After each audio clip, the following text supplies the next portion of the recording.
Mike, at this point in the season, is it fair to assume that Suligamid's probably going to redshirt? We haven't decided any of that yet. It's possible.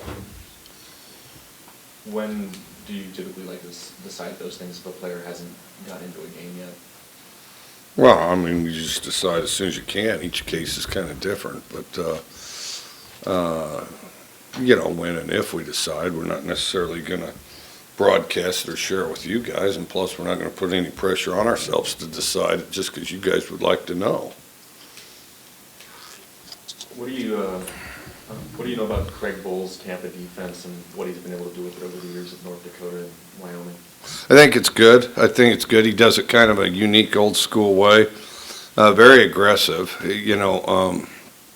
because in my mind, Tampa's a lot of times a sit and wait for something to happen type of defense and then react to it. They're a little more aggressive than that, and I think they do a good job. I think they, guys fly around. That's one thing you see is a lot of people flying around playing really hard on the film. It's a defense a lot of teams have gone away from. Not that many people seem to do it anymore. Why do you think that is, and is the aggressiveness why he's been able to stick with it? Well, they do it more snaps. I mean, everybody's got, not everybody, I guess, but a lot of teams, ourselves and the last two teams we played, a lot of teams will have it. They'll have it as a call, but they won't really have it as their base, he's got it more as a base element of what he does and does it more aggressively. So, it's like anything.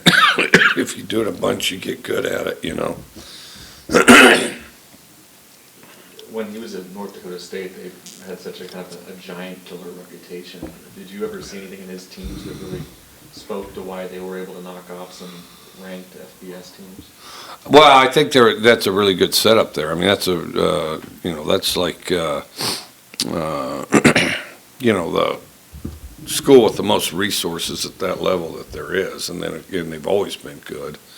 Then the other thing is, I think that he really did a good job as far as coaching them. I think, they were just a really good fundamental team. They're a group that never lost sight of the fundamentals, did everything hard fundamentally, and you weren't fancy or elaborate, but very aggressive. I had a chance to look at a little tape of the Rutgers game. What really stood out in the difference between Luke week 1 and week 2? Played faster. I'd say played faster. I think the people around him played faster too. I think our tempo, we had better tempo, moved along quicker. We're more decisive, that type of thing. He's kind of spoken about at the end of the last two games, he's had an important run to pick up a first down, and he took a hit both times, didn't slide. And he's kind of said that he thinks that doing that maybe rubs off on the players, seeing their quarterback be willing to take a hit. Do you buy into that? Maybe half. I think that no, if he's got a guy there and he can throw for it, that's what he needs to do. Are there any other ways other than staying up late and watching film that you think he leads by example in a way that the players pick up on? I think that's all pretty well established because they know he works harder than they do. They all know he works harder than they do. Luke talked about having a clean pocket most of the day. Talked a little bit about the offensive line's play. I thought we pass protected really well. Thought we did a really good job of pass protection. Run blocking, I think we need to finish more. I think we're kind of point of attack guys, so we'd get what we could at the point of attack, but needed to. There was more to be had if we just continued and played aggressive after the first level. You mentioned that you wanted Luke to make quick decisions and playing at a high tempo. On that last drive, he's almost kind of forced to do that. What did you think about the way he executed with the time and score situation there? For the most part, real good. I thought the biggest thing is, he was calm and composed and, held the huddle together with his presence and, expected to move the ball and go in and win. I thought his demeanor was probably the strongest thing that he brought, and which was impressive because that's the most difficult thing for most people in those situations. When you have that much distance to go in that little time, do you kind of set certain mental ideas of, okay, we want to be at this yard line with this much time left, or I guess how do you dictate the play calling there? Well, not really. I mean, otherwise you'll use up all your time thinking about what you're going to think about to do. But, pretty much just figure out where you think they're going to present space and attack it, and then get what you can, but then get out of bounds when you can, And I've never been a guy that's afraid to throw it over the middle in those situations. They say you're not supposed to, but I've never bought that. I mean, yards are yards. You got to get them one way or the other. So. Mike, you preached over the last few years that there needs to be this changing of culture, this idea that we're going to play these games and ultimately lose. Is this something you can build off this win? And do you see a turning of the corner mentality-wise with these players, these guys that you have now? I thought the mentality was very good. I think our effort and playing hard's been very good, really from starting last year, as we got into winter conditioning. I think that part's been very good. Now, I think that we've got to elevate some of our young guys so that they think that, they respond that way, but we've got to get them acclimated because there's a difference between, having the right attitude and then also being able to actually do it, your first time out there. And we have several of those guys at key positions, several in the secondary, and then several of our receivers, and then several special teams guys. And so, I think it all starts with the right attitude, and then you build from there. But then, the other thing we need to be is right now we're more enthusiastic than we are sharp at executing. We're a real enthusiastic group. We work hard. We like being around each other and working hard, but we need to be really good at executing. Sometimes the excitement of all that, the execution will go out the window. And I thought it did plenty of times on Saturday. Everybody's stayed in there, was focused, really wanted to win, really wanted to work hard, but all of a sudden, the do your job part would get to be just kind of raw excitement and running around, and we got to be able to control that and elevate that and be able to do it all the time instead of just sometimes all the time. But I thought it was a very good Rutgers team. And I thought it was a better team than last year, which surprised me, but they were better than last year, in particular their running backs, and so, and I thought our guys responded and always expected to be in it, but then, consistent execution makes it a lot easier. So in the end, we got the job done, but there's a lot easier way to do it than we did it, on all sides of the ball. It was a lot easier than we did it, so. Is Logan Tago sort of an example of that, a player whose aggression and energy makes him very effective, but maybe he loses some execution in that at times? Yeah, Logan definitely needs to work on his execution. He's extremely talented, and he's a prime example of a guy who never played college football until a week and a half ago, but he's a real talented guy, and so, the more precise he plays, the better he'll be. In terms of your guys' defense last year and forcing turnovers, was Saturday a welcome change when you saw 3 turnovers that your defense forced? Yeah, definitely. I mean, turnovers are a byproduct of being around the ball. If you play aggressive, you're around the ball, then, because you don't know when turnovers are going to happen. Turnovers happen when everybody's around the ball. Turnovers happen when, Pelor and Barber pressure the quarterback and he floats it out there and Pippins catches it. Turnovers happen when you pressure the guy and he tries to throw the ball and drops it. Turnovers happen when,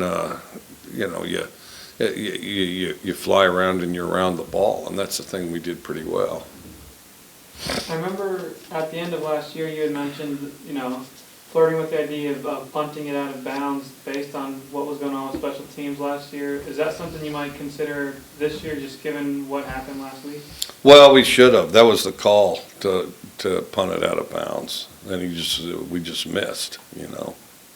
So yeah, we should have done it, and we'll need to do it some. Going back to Jacob's point with Luke running, are you concerned about him taking those hits? Is there more of an emphasis to, hey, slide, get the yards that you can? Yeah, he needs to be smart. He doesn't need to be real quick to run. The ones where he's got no choice, I mean, you live with those. The ones where he's got somebody he could throw to, you expect him to throw it, I mean, as you kind of think, and I'm sure the opinions in this room will vary dramatically, but, I mean, do we want Gerard Wicks running with the ball, or do we want Luke Falk? I mean, who do we think would win in a race? Who do we think would be harder to tackle? Who do we think would be more elusive? Who do we think would be more likely to score? I mean, if you start to add it up that way, then it becomes even more appealing to throw it to Wicks or Harrington, When you look at Wyoming on film, what stands out about them in terms of this team coming in on Saturday? How hard they play. They're a very young group, so they're going to get better and better, but they play hard. And, I guess they've had some struggles, some quarterbacks getting knocked around, but, no, they play hard and they're well coached and, but we're mainly concerned about ourselves and, what we do and how much we improve this week. Speaking strictly as a receiver, is there anything you think Kyron could be doing that would, allow his athleticism, his talent to show more? I think he needs to relax. I think we've had a little too much on his plate, and then I think we just need to get him the ball more, and and as he gets some touches, I think he'll take off and do really well. What was the biggest difference that you saw between week 1 and week 2? Well, it was pretty dramatic. I mean, first of all, we weren't hesitant. We might have been sloppy at times, but we weren't hesitant. Week 1, we were hesitant and just constantly pressing, and yet our tempo was slow as could be. And then, week 2, we played fast, weren't hesitant, sloppy at times, but did fly around. You guys haven't won at home since early last season. Is there any reason you think so, or is there anything about the road and the success you've had there that you feel like this team needs to incorporate more at home? I don't know. It's a good question because we keep the routine pretty close, specifically close, and then, yeah, that's a good question. If you figure out, tell me. I'll let you know. Since he's come to Washington State, River Craycraft was a reliable target for both Connor Halliday and now for Luke. Just talk a little bit about what River does well. When he's consistent, when he's zeroed in and consistent, the biggest thing is if a guy does the same thing the same way, the same effort all the time, then he becomes a guy you can rely on, and you can predict where he's going to be when. And that predictability, I think, is really important, because then there's no surprises. All of a sudden you run a play and it's like, okay, River will be exactly here. When he does that, then I think he's pretty good. When he plays consistently hard, does that, and it's where he's supposed to be. And that's what allowed him to play well early, was that reliability. So, and then I didn't think that in camp, he necessarily had that to the extent that he had in the past. And then I think the last couple of weeks, though, I think he's become more reliable. A couple of players have mentioned your phrase of fear no one and respect everyone, fear no one. Yeah. And do you think that is kind of an example, I guess, of the first 2 games of the season in terms of maybe being surprised by Portland State and then not overlooking Rutgers? And does that, you carry that into this week too, with an 0-2 team coming in who's? Well, I don't think we adequately respected Portland State. I think we did going into the game. I think somewhere about halftime, I think we expected it to be easy, and then when it wasn't, we panicked. But then, the biggest thing is just to maintain a steady perspective. And then, and your opponent really shouldn't count. I mean, if you have a standard of play, what's going to be important to you to accomplish, to achieve, to work toward, I mean, it really shouldn't matter who your opponent is, because your opponent's how much you can improve yourself from one play to the next. I thought you made an interesting point once upon a time, that you don't really know which freshmen are going to be able to play as true freshmen, because it's more about their attitude, their ability to adapt to college. Darian Moulton must be doing a really good job in that respect. He really is. He really has, and he did it early on. And, he's a real quiet guy, and but just kind of goes about his business. Reminds me a lot of a guy I had, played in the NFL for years, a guy named Joselio Hansen, who was actually from Washington somewhere, and went to, I think he went to El Camino, and anyway, played for us, and then left us and played in the NFL forever, mainly with the Eagles. But anyway, he was quiet like this guy, and his guy was just never open, His guy was never open, played corner, and yet he still had a knack for interception. So he does remind me of Joselio, and hopefully turns out like him. But the impressive thing is, as a freshman, he hasn't really missed a beat, just goes out there and plays, and quietly secures his area, Based on the number of snaps he got last year, it seems like he may actually be at the top of the cornerback depth chart. Is that where you see him right now? Yeah, he is, as far as for one of them, for sure. Yeah.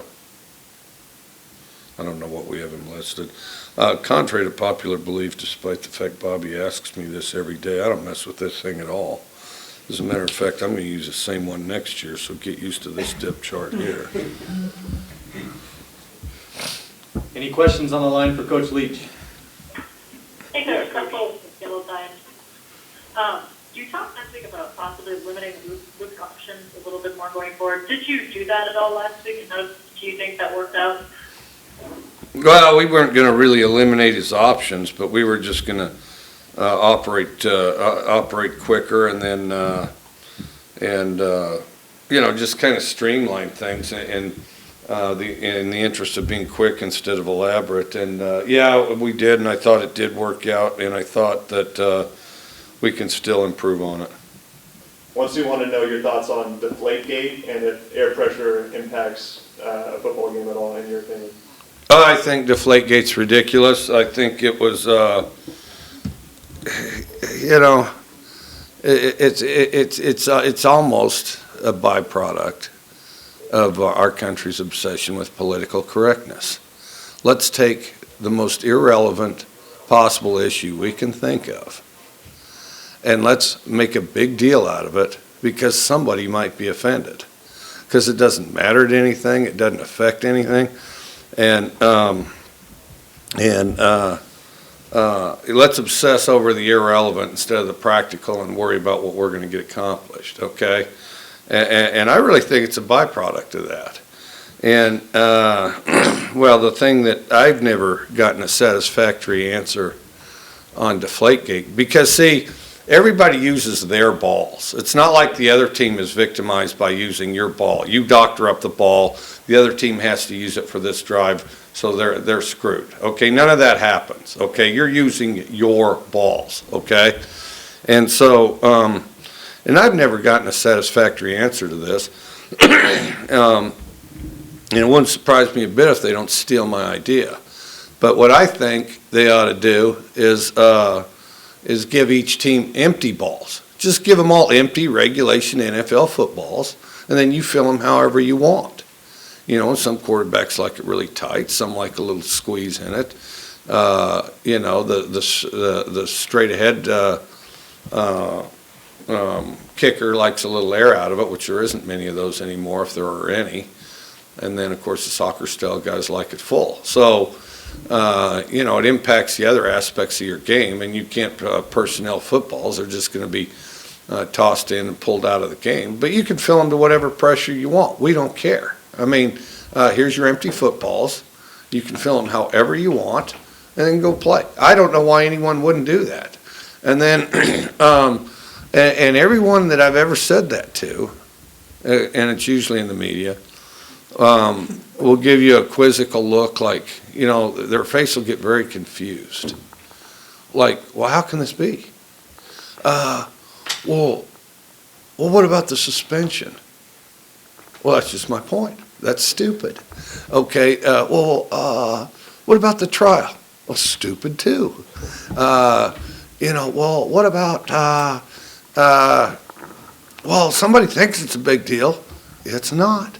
I mean, so that's just one guy's opinion. I'm sure I'm probably wrong because after all, there was a trial and, the heinous crime, and then, but let's be honest, I can't help but wonder if the Patriots aren't paying for past sins a little bit, because, the NFL kind of expects aggressive cooperation, and they perhaps didn't feel like they got it. Whether that's true or not, I don't know. But as far as how much a football should be filled, I can't fathom where it would make a difference. And I think everybody should fill them to whatever pressure they want to fill them. And then everybody should take comfort knowing that those balls are regulation NFL footballs, and everybody's using the same regulation football, and plus they're using their own, and if you don't like it, you can fill your balls differently than the other guy fills theirs. So, because those balls don't stay the same pressure anyway.